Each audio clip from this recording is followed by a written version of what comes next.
السلام عليكم ورحمة الله وبركاته. أهلا بيكم وفيديو جديد من قناة تريندي كروشيه. النهاردة إن شاء الله هننفذ مع بعض مشروع من أحب المشاريع لقلبي، نتيجته أكيد هتبهركم. بطانية بيبي شكلها تحفة، تقدروا كمان تعملوها مفرش سرير، تقدروا يعني مش لازم تبقى بطانية بيبي، ممكن تبقى بطانية عادية خالص. البطانية تحفة تحفة، هننفذها مع بعض النهاردة إن شاء الله بطريقة سهلة جدا. بس قبل ما نبدأ الفيديو، لو لسه ما اشتركتوش في القناة بسرعة اعملوا سبسكرايب، وكمان فعلوا الجرس على الكل علشان يوصلكوا اشعار بالجزء الثاني من الفيديو وتشوفوا طريقة البطانية كاملة. طيب اولا احنا محتاجين بس نفهم شكل البطانية هيبقى عامل ازاي. انا هعتمد مقاس البطانية، هتبقى 7 مربعات كده بالعرض و7 زيهم بالطول. عاوزة ال4 جوانب دول يبقوا فيهم دب. احنا عندنا وحدتين اللي هننفذ بيهم البطانية، الوحدة الدب والوحدة السادة، ودول اللي احنا هننفذهم مع بعض النهاردة. فأنا محتاجة أعمل 7 سطور أفقي و7 رأسي، يعني هيبقى العدد كله 49 مربع. هيبقى في منهم 25 مربع دب اللي هو ده، و24 مربع هيبقى من المربعات السادة. تمام كده. حجم المربع الواحد أو أبعاد المربع هيبقى 11 سنتي في 11 سنتي، يعني ده كده 11 سنتي عرض في 11 سنتي طول. وحجم البطانية هيبقى متر في متر، زايد شوية أو ناقص شوية حسب الكنار. هستخدم في عمل البطانية 4 ألوان، اللون الأساسي اللي هو الكشمير، واللون البيج والأبيض والأسود، وهقول لكم بالتفصيل هنستخدم كام جرام من كل لون في آخر الفيديو. نوع الخيوط كلها أوليفيا سمارت ستار. هستخدم معاهم إبرة مقاس 3.5، وهستخدم إبرة تنظيف ومقص. أول حاجة هنبدأ كده بالوحدة السادة. بسم الله.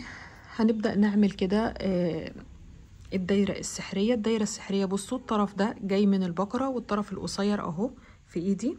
تمام. الصبعين دول اللي جنب بعض هجيب الطرف القصير اهو، وبعدين هلف الطرف اللي جاي من الشلة بايدي اليمين علشان اعمل اكس كده على صوابعي. شايفين اهو اكس. هلف صوابعي الناحية التانية، هدخل الابرة من قدام اهي تحت الفتلة الاولانية، وهجيب الفتلة التانية بالخطاف كده بتاع الابرة لقدام. شايفين هخرج صوابعي بالراحة جدا عشان الطرف ده ما يطلعش من الدايرة. كل اللي انا عايزة اجيب بس الخيط ده فوق كده علشان اشتغل بيه، وهثبته بسلسلة بس علشان اعرف امسك الدايرة بتاعتي. كل ما هتشدي دي هتلاقي الدايرة بتاعتك اتقفلت، وعشان كده بنسميها الدايرة السحرية. تمام. هقفلها شوية بس عشان اعرف اشتغل بيها فيها جواها، وهنبدأ. تمام. لفة على الإبرة وجوه الدايرة، وهبدأ أعمل أول عمود بلفة، لفة تانية وهدخل جوه الدايرة، تاني عمود بلفة. هعمل كمان عمود بلفة رقم 3، لفة على الإبرة، بدخل جوه الدايرة، بسحب سحبة خيط وبطلع، بيبقى معايا 3 حلقات. لفة على الإبرة وبخرجها من حلقتين، لفة على الإبرة وبخرجها من حلقتين. عملت كده 3 عمود. هرتفع بسلسلة 2، يبقى كده 3 عمود سلسلتين، لفة على الإبرة، وهكرر هعمل كمان 3 عمود بلفة. ادي 1 2 3، 2 سلسلة، 1 2، لفة على الإبرة، وهدخل أعمل تالت مجموعة مكونة من 3 عمود. ادي 1 2، وادي العمود رقم 3، سلسلتين ولفة على الإبرة، وهدخل أعمل رابع مجموعة من العمود بلفة. ادي 1 2، في نفس المكان هعمل تالت عمود بلفة. يبقى أنا كده عملت ادي 1 2 3 4 مجموعات، كل مجموعة عبارة عن 3 عمود وبيفصل بينهم سلسلتين. وما ننساش طبعا اخر سلسلتين اللي بيفصلوا بين اخر يعني اخر مجموعة من 3 عمود واول مجموعة. هشد كده الخيط، هتتقفل معايا الدايرة السحرية زي ما قلت لكم. بعد كده في اول عمود اهو هلاقي فوقه حرف الفي بتاعه، هتلاقوه مايل شوية كده، هتدخلوا تحت حرف الفي كله وهتعملوا غرزة منزلقة اهو. هرتفع السطر التاني ازاي؟ في العادة احنا هنرتفع كده سلسلتين، هنعتبرهم اول عمود وهنكمل اعمدة، تمام. بس لو عملنا بالطريقة دي هنلاقي في الاخر فينش المربع وحش جدا. يعني هتلاقوا، استنوا كده هوريكم مربع انا عملته لكم بالطريقة دي. شايفين دي وحدة كده انا كنت عاملاها بالسلسلتين، يعني كنت برتفع اول سطر بسلسلتين. شايفين؟ بصوا هتبان اكتر مع الخلفية البيضة. شايفين؟ تحسوا فيه هنا فتحات تانية اهي. شايفين اهي؟ يعني الشكل ما عجبنيش بالمرة، حسيت انه لا، محتاجة اغير في المنظر ده. عايزين تبدأوا بيهم؟ تمام، مفيش مشكلة. انا هدخل في نفس المكان اللي انا خارجة منه اهو اهو اهو. هبدأ اعمل غرزة حشو، طرفين على الابرة، حلقتين ولفة هسحبها منهم الاتنين. غرزة الحشو هتلاقوها عاملة زي عمودين واقفين كده جنب بعض او فتلتين واقفين جنب بعض. هدخل في الفتلة الشمال، شايفين اهي دي، هدخل كده تحتها وهعمل غرزة حشو كمان اهي. دي كده بديل لأول عمود.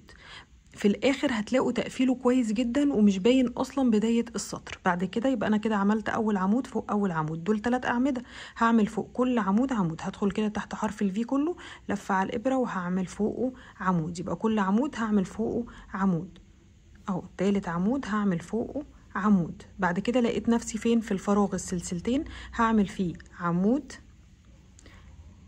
2 في نفس المكان، سلسلتين، عمودين تانيين.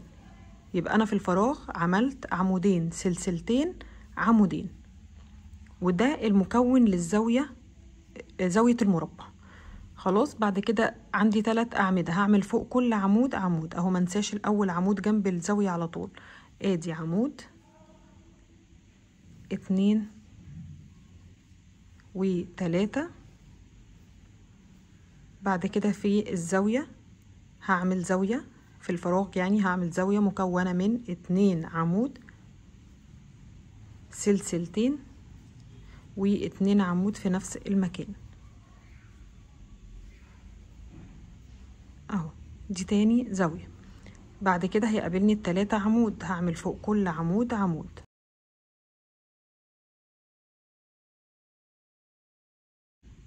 وزاوية هعمل فوقها زاوية.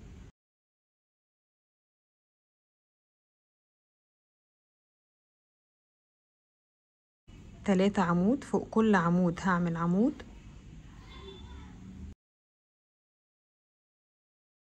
وفي الرابع زاوية.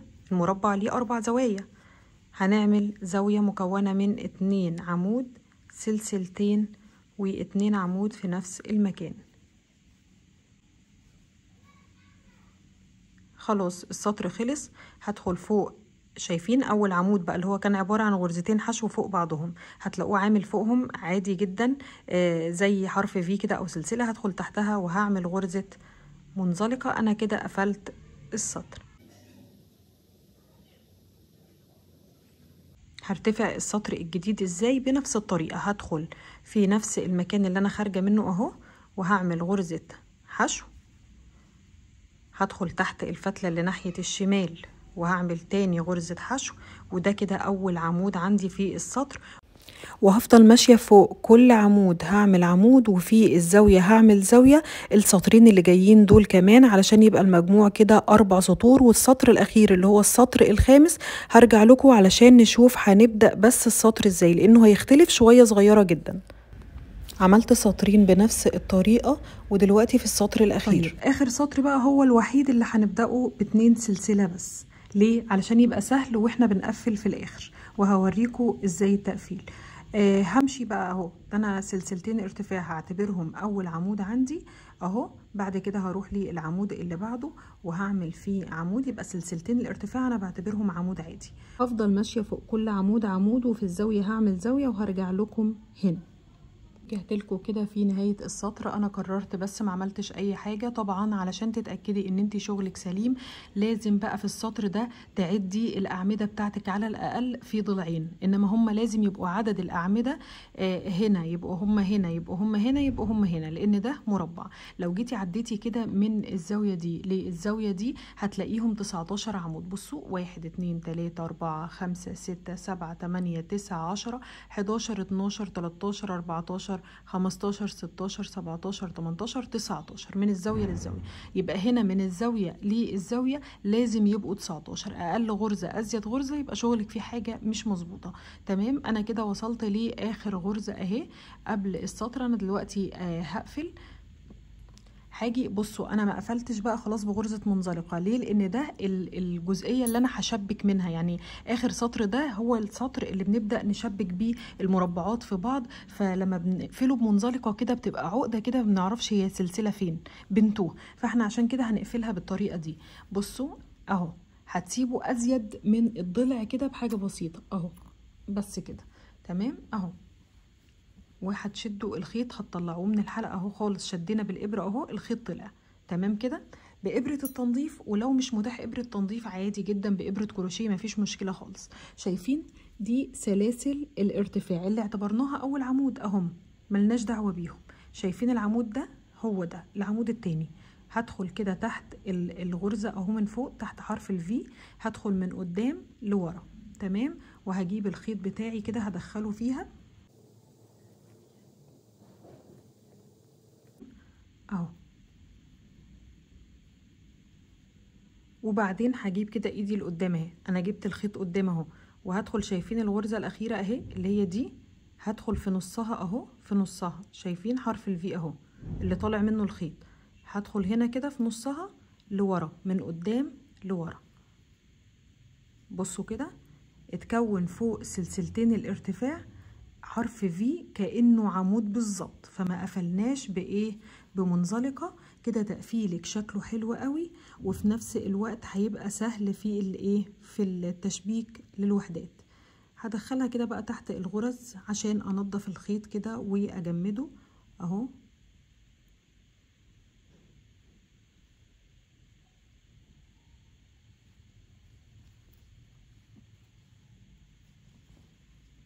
هشد دي كمان وهبدأ اقرب الخيطين من بعض كده تحت الغرز.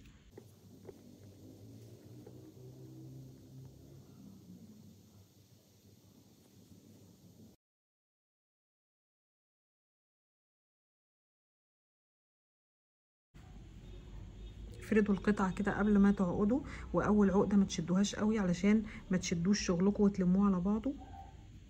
تاني عقدة ممكن تشدوا شوية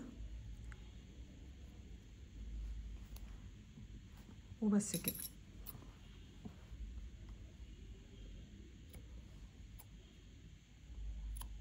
كده خلصنا اول وحده اللي هي الوحده الساده، وهنحتاج منها عدد 24 قطعه.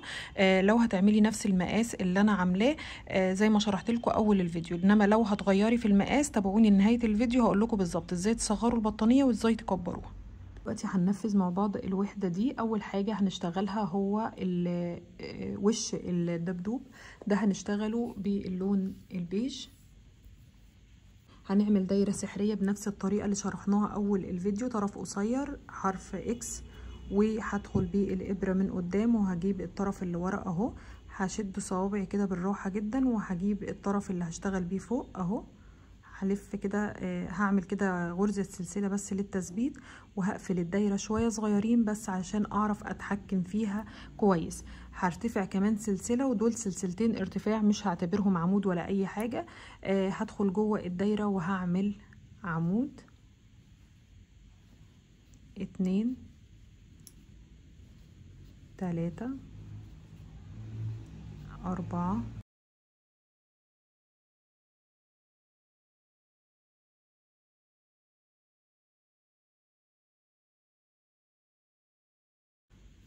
كده. انا عملت 12 عمود بلفة. بشد كده الطرف الدايرة السحرية وبقفلها وبدخل فوق اول عمود خالص اهو. هتلاقوا حرف الفي مايل كده شوية. هتدخلوا كده تحت حرف الفي كله، هتعملوا هتعملوا عقدة منزلقة او غرزة منزلقة زي ما انتوا شايفين. الطرف ده كل ما هتشدوه الدايرة عندكم هتقفل اهي. طيب السطر التاني هرتفع بسلسلتين ارتفاع برضو، مش هعتبرهم عمود، وهدخل لفة على الابرة، هدخل في نفس المكان اهو، في نفس المكان، وهعمل عمود، لفة على الابرة وفي نفس المكان، وهدخل اعمل تاني عمود. يبقى سلسلتين الارتفاع ملناش دعوة بيهم. هعمل بقى في كل غرزة فوق كل عمود هعمل 2 عمود في نفس المكان اهو.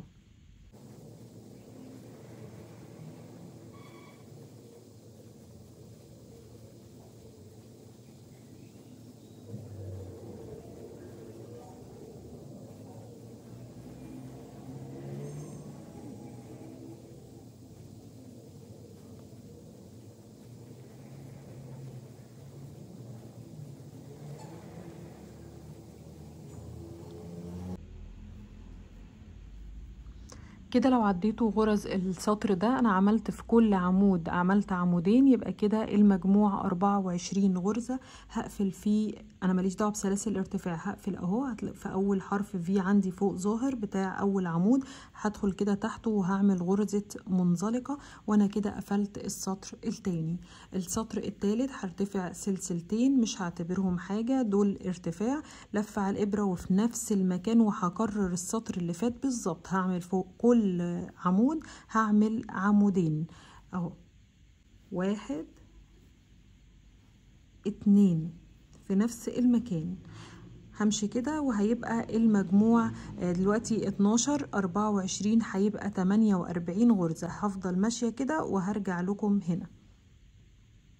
رجعت لكم في نهاية السطر، وقبل ما تقفلوا السطر اتأكدوا من عدد الغرز في السطر ده 48 غرزة، لأنه لو مش 48 مستحيل يظبط باقي الشغل. تمام. طيب دلوقتي أنا عاوزة أقفل بقى السطر، هقفله بنفس الطريقة اهو. فوق أول عمود كده هدخل تحت حرف الفي وهعمل غرزة منزلقة. هرتفع السطر الجديد بسلسلة واحدة بس، وفي نفس المكان هدخل كده وهعمل غرزة حشو اهو. دي هتبقى اول غرزة في السطر. لو لسه مبتدئين علموا اول غرزة عشان ما تنسوهاش او ما تتلخبطوش فيها، بس هي بتبقى ظاهرة جدا يعني. يبقى ادي اول غرزة حشو، هدخل في الغرزة اللي جنبها فوقها وهعمل تاني غرزة حشو. الغرزة اللي جنبها هدخل تحت حرف الفي كله وهعمل تالت غرزة حشو. 4 5 6 7 8 9 10 11 12 13 14 15 16 17. مهم جدا العدد هنا كده. انا عملت 17 غرزة حشو فوق كل عمود غرزة حشو. طيب الغرزة اللي جاية هعملها ايه؟ شايفين اهو الغرزة 17 اهي، تمام. الغرزة اللي بعدها على طول اهي، طرفين حرف الفي فين اهم؟ الطرف الامامي اهو والطرف الخلفي اهو، تمام. انا هشتغل في الطرف الامامي ده اللي انا هشتغل فيه، وهسيب الطرف الخلفي هيبقى ورا. هتعرفوا بعد كده هنعمل بيه ايه. تمام. لفة على الإبرة وفي الطرف الأمامي شايفين اهو. أنا مش هدخل كده تحت الغرزة كلها، لأ، أنا هدخل تحت الطرف الأمامي بس، تمام. ولفة على الإبرة وهعمل عمود، لفة على الإبرة وفي نفس المكان هدخل أعمل تاني عمود، لفة على الإبرة وفي نفس المكان وهدخل أعمل تالت عمود، لفة على الإبرة رابع عمود، لفة على الإبرة خامس عمود وسادس عمود. سادس عمود في نفس المكان اللي هي الغرزة رقم 18 في الطرف الأمامي من حرف الفي، وهيفضل الطرف الخلفي ورا، تمام اهو. بعد كده هدخل في الغرزة اللي بعدها على طول اهي. شايفين اهو الطرف اللي احنا شغالين فيه او الغرزة اللي شغالين فيها هتلاقوها طالعة شوية. انا هدخل في الغرزة اللي جنبها على طول اهي، وهعمل غرزة حشو تاني. همشي تاني غرز حشو، ادي 1 2 3 4 5 6 7 8 9 10 11. عملت كده 11 غرزة حشو. الغرزة اللي بعدها لفة على الإبرة وفي الطرف الأمامي بس من حرف الفي، في الطرف الأمامي اللي قدامك على طول، مالكيش دعوة بالخلفي، هتشتغلي في الطرف الأمامي من حرف الفي نفس اللي اشتغلناه هنا في الودان التانية. هعمل ادي عمود 2 3 4 5 6 وهكمل غرز حشو. في الغرزة اللي بعدها انا بدخل تحت حرف الفي كله بقى خلاص. هعمل 1 2 3 4. هفضل ماشية فوق كل غرزة عمود هعمل غرزة حشو، وانا ماشية هعد لازم تيجي هنا يبقوا 18 غرزة كده. 17 ادي غرزة 18 اهو، بقى كده 18 غرزة. تمام.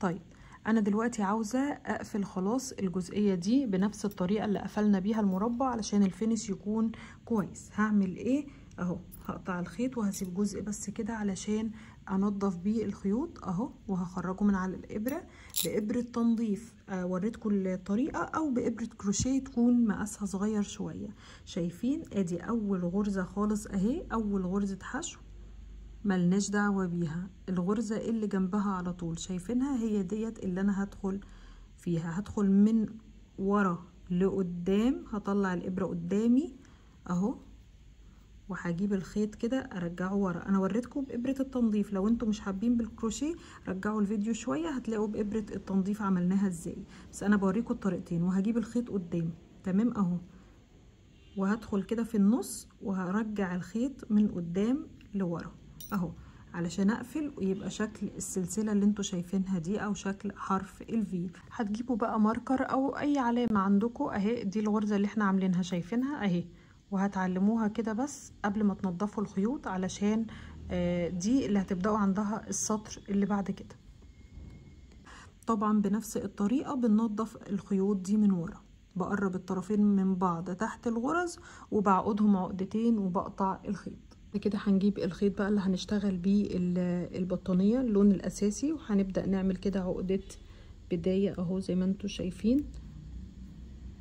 وهدخل بقى في الغرزة اللي فيها الماركر، ولكن انا السطر ده كله هشتغله في الطرف الخلفي من حرف الفي. شايفين فوق كل عمود في حرف في اهو موجود في طرفين اهو الحرف الفي، طرف امامي اللي قدامي على طول اللي هو ده، وطرف خلفي اللي هو ده. انا هشتغل في الطرف الخلفي اللي هو ده ليه؟ علشان يديني البروز ده. شايفين البروز ده بيحدد شكل الدبدوب وبيدي شكل بصراحة جمالي حلو جدا. يبقى انا هدخل كده اهو، انا في الغرزة دي هدخل في الطرف الخلفي من حرف الفي من الغرزة اللي فيها الماركر، وهسحب الحلقة اللي عملتها بالخيط الاساسي اهو اهو.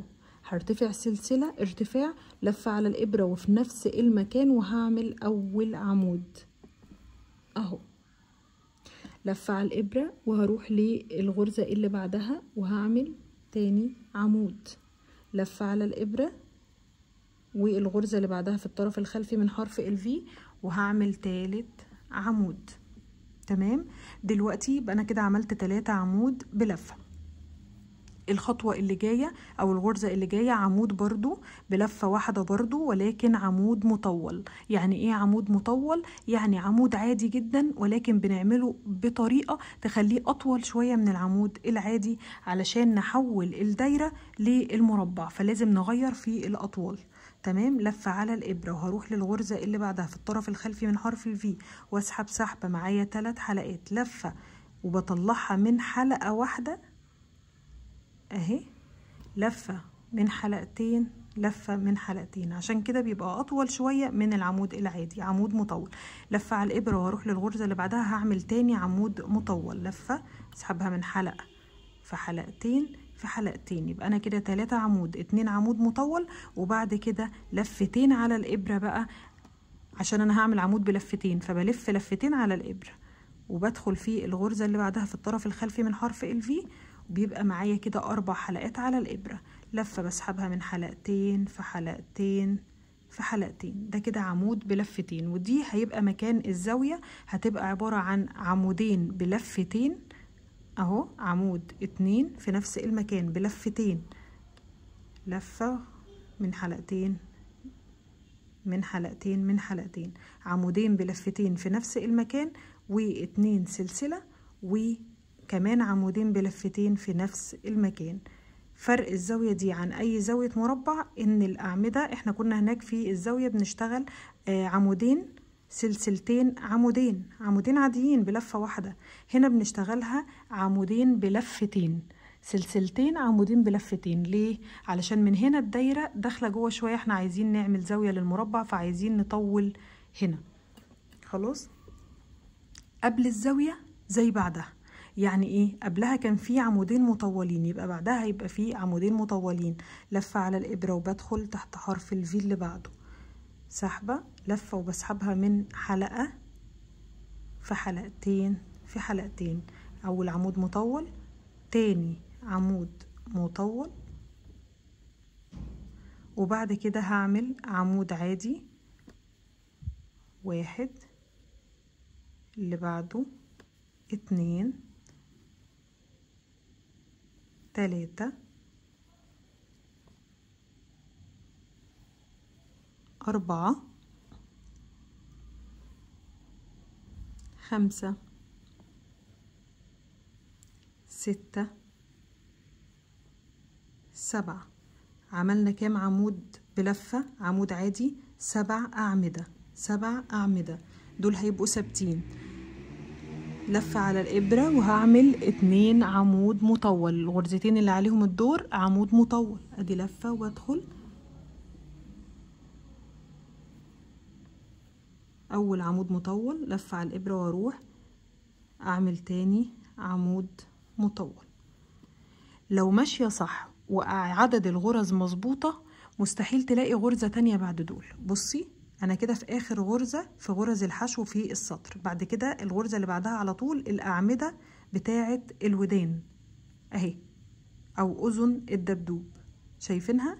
يبقى انت لو ماشية صح هتلاقي الزاوية هنا بعدها 2 عمود مطول، بعدها 7 أعمدة عاديين، بعدهم 2 عمود مطول، والزاوية هتبقى في ودان الدبدوب في الحلقة الخلفية. احنا كنا اشتغلنا الودان في الحلقة الأمامية من حرف الفي في الغرزة دي، وقلنا الحلقة الخلفية هتفضل ورا. لو بصيتي ورا كده اهو، جبتي الودان كده هتلاقي الحلقة الخلفية اهي بالعرض باينة جدا اهي، شايفينها اهي اهي. هتجيبي الودان قدام وهتبدأي تشتغلي الزاوية في الحلقة الخلفية من ورا، عمودين بلفتين، ادي لفتين على الإبرة، وهدخل هنا في الحلقة الخلفية وهعمل ادي 1 من حلقتين من حلقتين، تاني عمود بلفتين في نفس المكان، دي زاوية،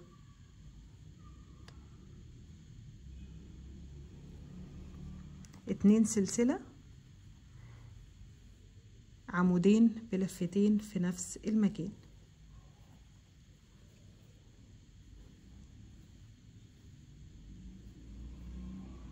بعد كده هروح فين؟ على غرزة الحشو الأولى اهو، دول ال6 أعمدة. بعد كده هتلاقوا غرزة الحشو اللي بعدهم على طول هتلاقوها نازلة لتحت كده شوية. بصوا هتلاقوا حرف الفي بتاع الأعمدة الكبيرة بتاعة الودان هتلاقوها كبيرة كده، انما دي هتلاقوها داخلة لجوه كده شوية. هي دي أول غرزة حشو عندنا اهي. هبدأ اشتغل، احنا قلنا قبل الزاوية زي بعد الزاوية، قبل الزاوية 2 عمود مطول، يبقى بعدها 2 عمود مطول. لفة على الإبرة وهدخل في غرزة الحشو اللي بعدها على طول اهي، وهعمل عمود مطول. لفة على الإبرة، هروح للغرزة اللي بعدها واعمل عمود مطول. تمام. بعد كده ايه؟ صح، 7 عمود بلفة عاديين، فوق كل غرزة غرزة عمود بلفة، 3 4 5 6 7 ها قلنا ايه؟ قلنا هنا هتبقى الزاويه في الودان، يبقى لازم قبلها عمودين مطولين. بصوا ده اللي بيثبت لكم ان انتوا ماشيين صح. في غرزتين تانيين اهم هم اللي باقيين، دول اللي هم العمودين المطولين فوق كل غرزه. غرزه لفه على الابر، بدخل جوه الطرف الخلفي من حرف الفي، لفه وبسحبها من حلقه واحده في حلقتين في حلقتين. شفتوا دلوقتي ميعاد الزاويه، لفتين على الابره وهدخل فين؟ في اهي الطرف الخلفي بقى اللي احنا كنا سايبينه السطر اللي فات اهو، وبعمل اول عمود بلفتين،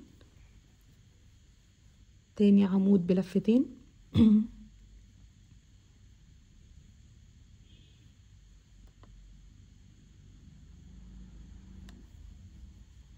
سلسلتين، عمودين بلفتين في نفس المكان.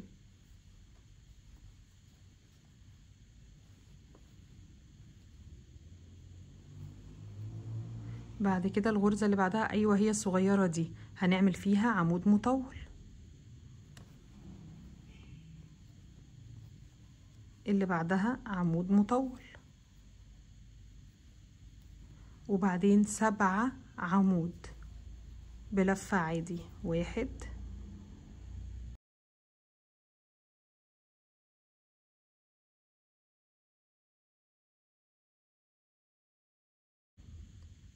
6 7 وبعدين عمود مطول،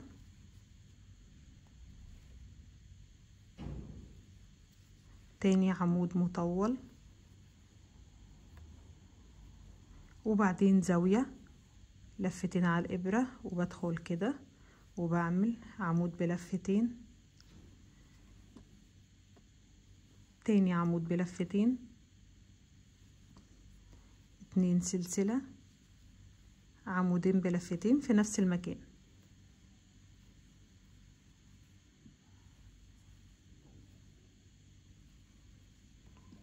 قبل الزاوية زي بعد الزاوية، عمود مطول،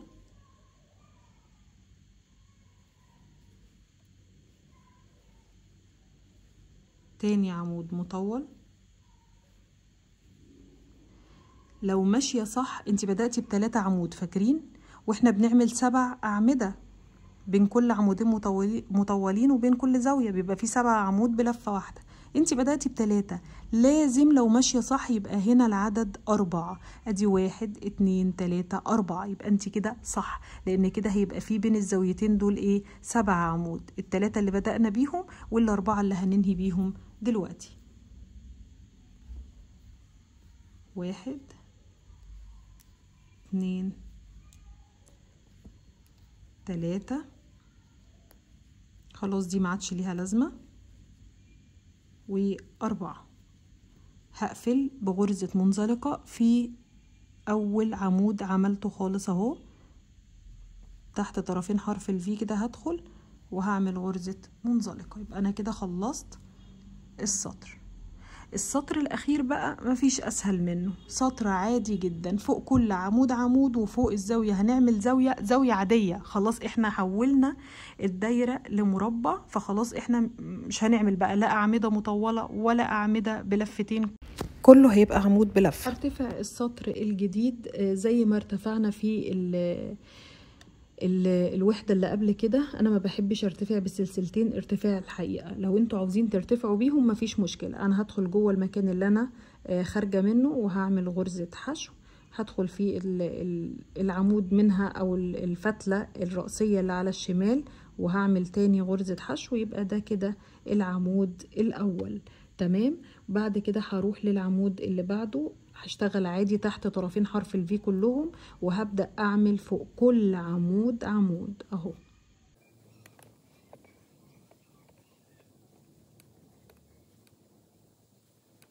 وفي الزاوية هعمل زاوية مكونة من 2 عمود عادي، عمود عادي بلفة، 2 سلسلة، 2 عمود في نفس المكان.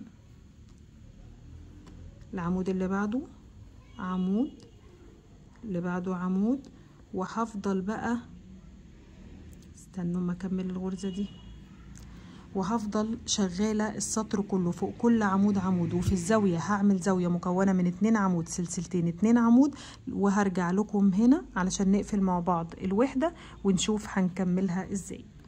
لو ماشية صح لازم لازم لازم هتعدي الغرز في كل الأضلاع هتلاقيها واحدة، وهتلاقي عددها 19 غرزة. 19 غرزة من الزاوية من هنا للزاوية اللي هنا، من الفراغ للفراغ لازم دول يبقوا 19 عمود. فاكرين هما كانوا 19 عمود هنا في المربع السادة، فاكرين لازم يبقوا الوحدتين نفس عدد الغرز عشان يبقى شغلك مظبوط. ليه؟ لان احنا هنشبك الوحدات دي مع بعضها علشان نكون البطانية، فهتبقى كل غرزة قصادها غرزة. فما ينفعش اي وحدة تبقى ازيد او اقل غرزة واحدة بس من الوحدة التانية. تمام، انا كده وصلت معاكم اهو لنهاية السطر بنفس الطريقة اللي قفلنا بيها الوحدة السادة. هسيب كده جزء من الخيط على قد كده كأنه ازيد من الضلع اللي انت فيه ده بحاجة بسيطة، وبعد كده هطلع كده الخيط اهو بإبرة التنظيف، وهاجي اهو شايفين ده اول عمود ملناش دعوة بيه، هنروح لتاني عمود. دايما بنقفل في الغرزة التانية مش في الاولى، وبدخل بالابرة من قدام او بدخل الخيط من قدام لورا اهو، وبعدين برجعه قدام تاني، وبدخل في الغرزة الاخيرة اهي اللي طالع منها الخيط في نصها بين الطرفين، طرفين الفي، بدخل في نصها من قدام لورا علشان اكون عندي شكل حرف الفي. وطبعا كل ما هتشدي كل ما هتصغر، انت هتعمليها حجم مناسب مع اللي حواليها. تمام، وهتبدأي تنضفي الخيط بنفس الطريقة بين الغرز. انا دايما بحب كده اجمد الخيط للامان، يعني انت ممكن بمجرد ما هتمشيه كده تحت الغرز خلاص الخيط نضف ممكن تقصيه، بس انا دايما بحب اجمد الخيوط، فبأي طرفين قريبين من بعض بوصلهم كده لبعض اهو تحت الغرز بالراحة، وبربطهم بقى كده ايه عقدة عقدتين بس زيادة امان.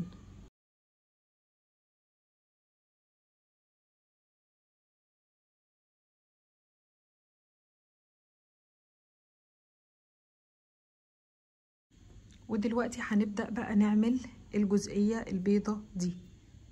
هجيب كده الخيط الأبيض، هبدأ أعمل الدايرة السحرية بنفس الطريقة اللي اتعلمناها اهو، اكس كده بالإبرة اللي هشتغل بيها، وبدخل من تحت وبسحب الحلقة أو الخيط اللي ورا بطلعه من اللي تحت، وبالراحة بطلع الطرف اللي جاي من البقرة لفوق عشان أبدأ أتحكم بقى في شغلي واشتغل. بضيق الدايرة بس شوية كده علشان بس أتحكم فيها.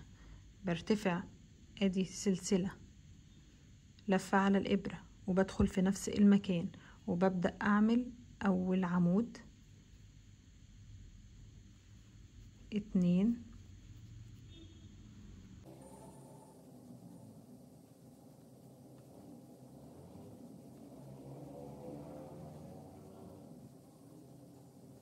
11 12 عمود. بشد كده الطرف القصير بتقفل الدايرة، بدخل فيه تحت حرف الفي بتاعت اول عمود عملته، وبعمل غرزة منزلقة. تمام، بعد كده هرتفع سلسلة لفة على الإبرة وهدخل في نفس المكان اللي انا خارجة منه، وهعمل غرزة نص عمود. نص عمود هو زي العمود بالظبط بس لفة على الإبرة وبسحبها من 3 حلقات مرة واحدة، ده كده النص عمود. دي كده غرزة فردية. الغرزة اللي بعدها هدخل تحت حرف الفي كله وهعمل ادي نص عمود، وفي نفس المكان هعمل تاني نص عمود. الغرزة اللي بعدها هدخل وهعمل نص عمود، الغرزة اللي بعدها هدخل وهعمل 2 نص عمود. يبقى غرزة هنعمل فيها نص عمود وغرزة هنعمل فيها 2 نص عمود.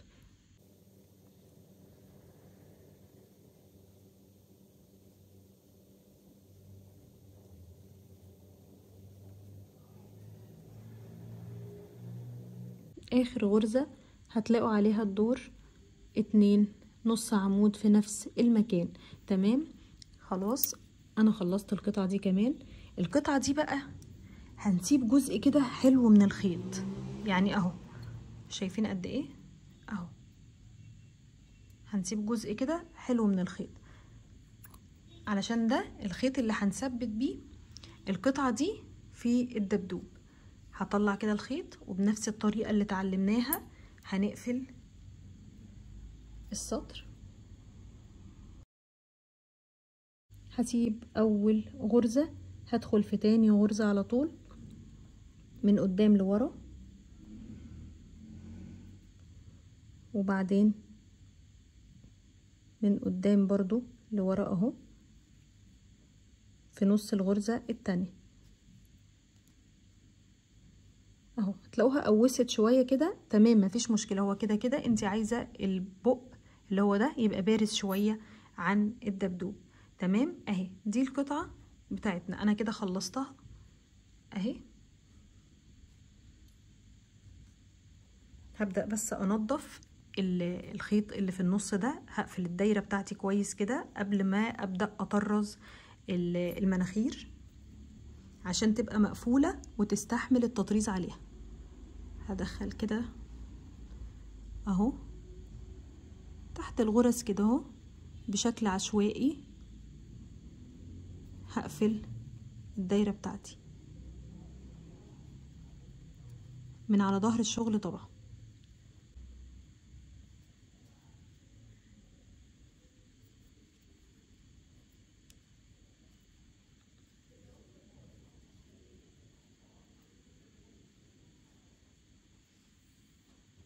هبدأ اجيب الخيط الاسود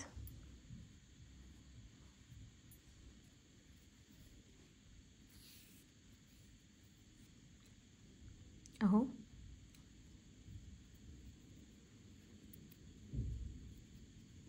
بإبرة بقى تنظيف اللي هي زي إبرة الخياطة بالظبط على فكرة، بس هي الفتحة بتاعتها واسعة شوية عشان تستحمل خيوط الكروشيه، يعني خيوط الصوف او القطن بتبقى تخينة اهو. هقص جزء كده مش كتير اهو.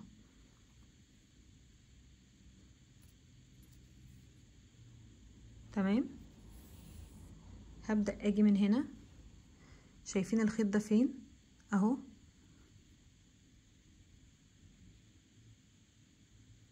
من ورا من على الظهر، وهسيب كده جزء ورا، وبعدين هدخل هنا في النص بالظبط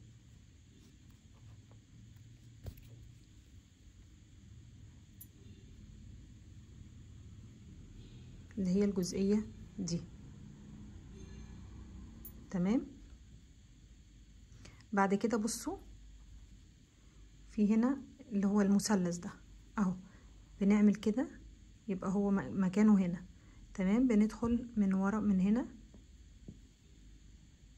وبندخلها من قدام لورا في النص، ما شدهاش قوي، وكمان مرة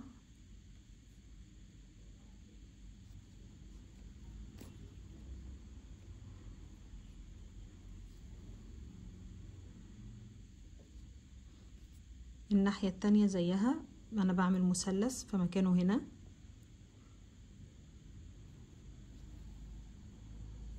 وبدخل في النص مرة كمان في نفس المكان،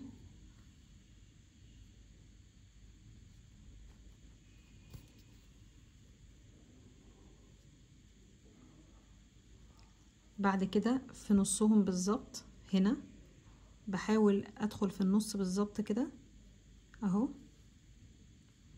وبعمل كمان مرتين.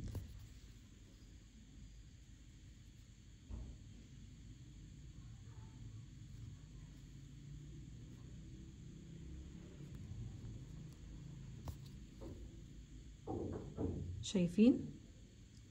بعد كده بدخل من الجنب ده وبدخل من قدام لورا الجنب التاني، وبحاول اظبطها بايدي كده مرة كمان مرة كمان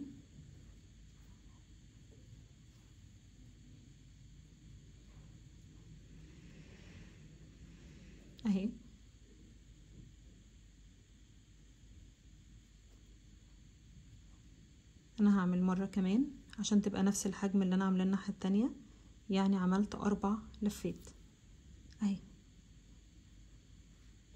بعد كده خلاص، لو على فكرة دي طلعت مش مظبوطة عندكم، بمنتهى السهولة بتطلعوها، لان هي مش معقودة بتطلعوها وتدخلوها وليكن هنا مثلا كده وبتظبطوها تمام. بس انا عندي مظبوطة. باجي من ورا والطرفين الاسود دول بربطهم في بعض، ما بشدش ايدي خالص في الربطة علشان دي تثبيت بس مش اكتر. بصوا شايفين واسعة قد ايه؟ عشان ما شدش الجزئية دي على بعضها. بعقد كده كام عقدة للامان مش اكتر اهو. خلاص العقدة التالتة بقى شدي براحتك، هي كده كده مش هتشد الشغل معاكي خلاص. تمام كده. انا مش محتاجة اقطع الخيط لان كل ده هيدي النفخة اللي تحت البق بتاع الدبدوب، فانا محتاجة كأني بحشي بيها القطعة دي. شايفين؟ انا دلوقتي هثبت القطعة دي هنا.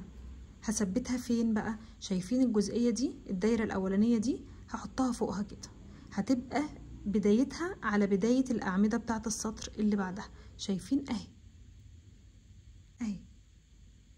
اهم حاجة ان انتوا تظبطوا المكان ده، تظبطوه بقى بإبرة، يعني لو عندكم إبرة دبوس حاجة، المهم ان انتوا تظبطوا دي تبقى في النص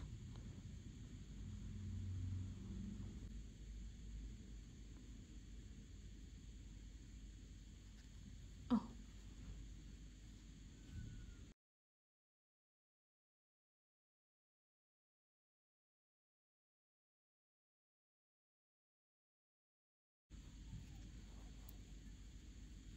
مهم جدا ان هي تبقى مظبوطة في النص. خلاص انا هنا شايفين اهو، هدخل كده اهو. انا في اول الاعمدة دي اللي هي السطر التاني.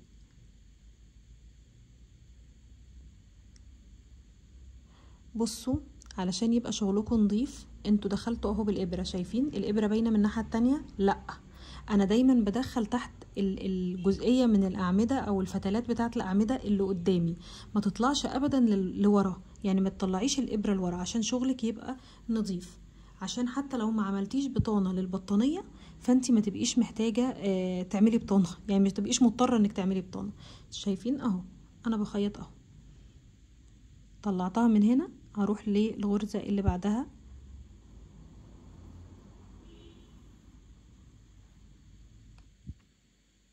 اهو،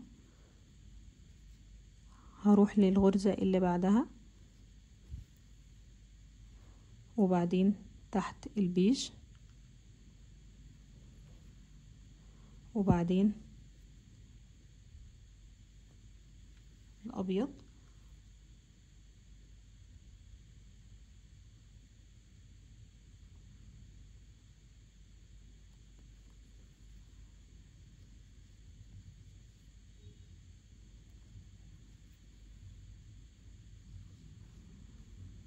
كل شوية اتأكد ان الجزئية دي ما لفتش مني، ان الابرة مثبتاها كويس.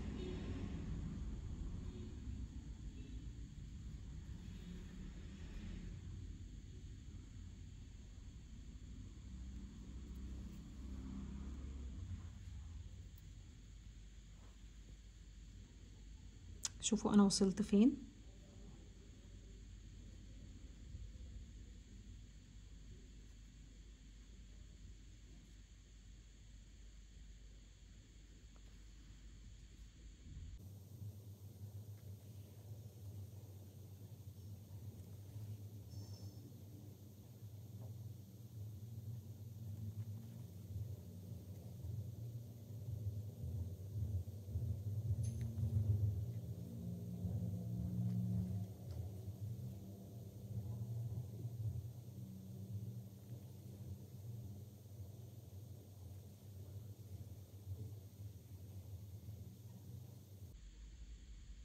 شايفين انا ببص دايما للجزئية دي علشان اخلي دي تبقى بنفس الشكل هنا كده، عشان اعرف انا هشبك في انهي جزئية بالظبط. انا بشبك في الاعمدة دي.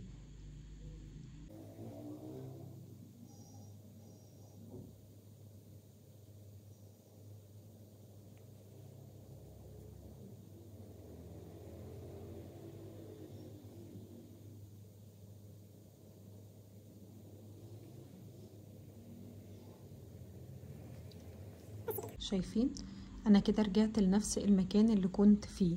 هعمل ايه دلوقتي؟ هدخل كده هنا، خلاص هدخل ورا اهو. محتاجة انضف الخيط الابيض، هدخل بيه كده تحت الغرز. شايفين؟ بصوا انا داخله فين، بصوا انا داخله تحت البيج بس ما طلعتش الناحيه التانية. يعني بين القطعه دي والقطعه دي انتوا هتحسوا ان في فراغ اللي كنا سايبين فيه بواقي الخيوط. شايفين اهو انا عماله امشي تحته بنضف في الخيوط من تحت. بعد كده اهو هبدأ اطلع بقى الخيط هنا كده من النص. ممكن تسيبوه جوه وخلاص، يعني تقطعوا الخيط هنا وخلاص، انتوا كده نضفتوه. فلو قطعتوا الخيط هنا مفيش اي حاجة هتظهر. بس انا برضو كالعادة بحب دايما اجمد على شغلي. طب هجمد على شغلي هنا ازاي؟ هفتح كده الخيوط من بعضها، هخلي الخيط كأنه خيطين، كأنه خيطين قد بعض اهو. وهجيب كده طرف من الخيطين اهو اهو، وهبدأ اعقدهم بقى كأنهم خيطين، كام عقدة بس كده علشان اضمن ان حتى لو ايه حصل الغرز متفكش اهو. بعدين هننضفهم بس كده. شايفين؟ مفيش انضف من كده اهو. طيب دلوقتي باقي ايه عندي؟ خلاص باقي العينين، هنطرز العينين وخلاص. تقدري لو انتي حاسه ان يعني مش هتعرفي تظبطيها رغم ان هي سهله جدا، تقدري تستبدلي التطريز بعيون اللي هي الزراير او لولي او حاجه وتلزقيه. انما طبعا التطريز اكتر امان بالنسبه للبيبيهات. هجيب كده جزئيه من الخيط الاسود قد اللي خدتها علشان اعمل المناخير، وهبدأ كده ادخلها في إبرة التنظيف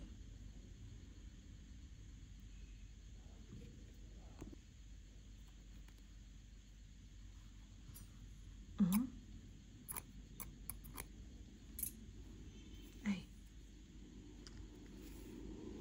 طيب هدخل منين؟ شايفين الجزئية البيضة اهي، الجزئية البيضة تمام. انا بدخل من ورا اهي على الجزئية البيضة. خلاص هطلع مش في الجزئية البيضة بقى، انا هحدد اماكن العيون. يعني انا عين هنا وعين هنا تمام، فهطلع من تحت الابيض على البيج اهو، في الحتة اللي ماسكة الابيض بالبيج تمام. وهسيب طبعا جزء كده من ورا علشان اهو، علشان يعني اجمد عليه بعد كده. شايفين اهي العين. باجي بقى العمود اللي قبله اهو، برضو الحلقات اللي فوق بصوا الابرة مش باينة من ورا. خلاص اهي. هبدأ بقى اعد، ادي واحد، تاني في نفس المكان، اتنين، تاني، تلاتة، اربعة، لحد ما توصلي لحجم العين اللي انتي محتاجاها تمام. خمسة،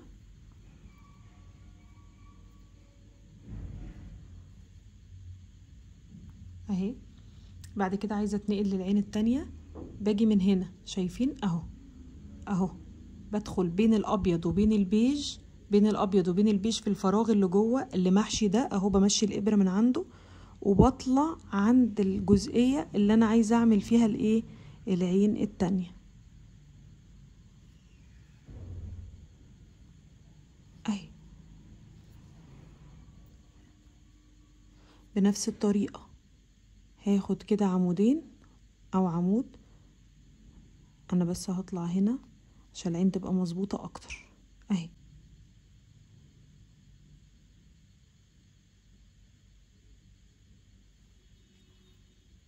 واحد، اتنين، تلاتة، اربعة،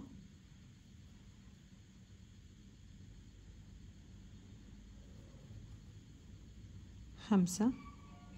وبعدين المرة السادسة احنا طلعنا من هناك لهنا، فهطلعها برضو من ورا اهي.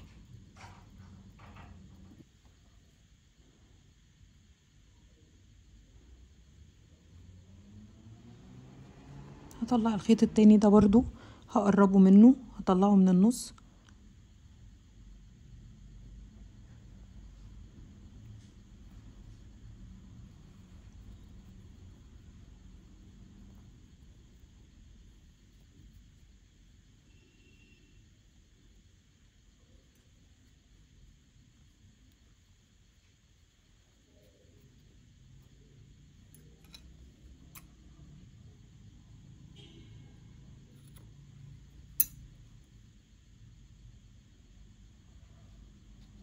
بدخل كده الخيوط بتاعتي.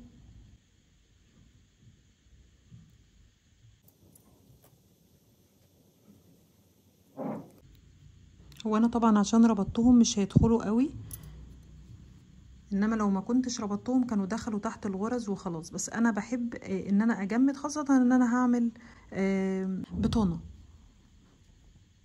شايفين اهو.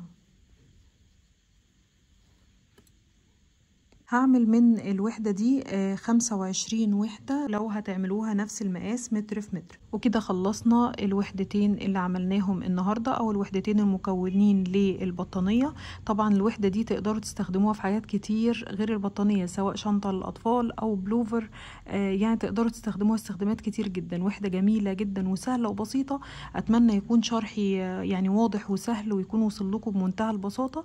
لو عجبكم الفيديو ما تنسوش اللايك، وكمان لو لسه ما اشتركتوش في القناه يا ريت نشترك في القناه ونعمل سبسكرايب ونفعل الجرس على الكل علشان يوصلكم اشعارات بكل الفيديوهات اللي جايه، وتقدروا تشوفوا الاجزاء الباقيه او الجزء اللي باقي بقى اللي هو جزء التشبيك مع الكنار من البطانيه، وتشوفوا شكلها النهائي وتعرفوا اخدت بالظبط كام جرام من كل لون من الخيوط. اشوفكم في الفيديو الجديد والسلام عليكم.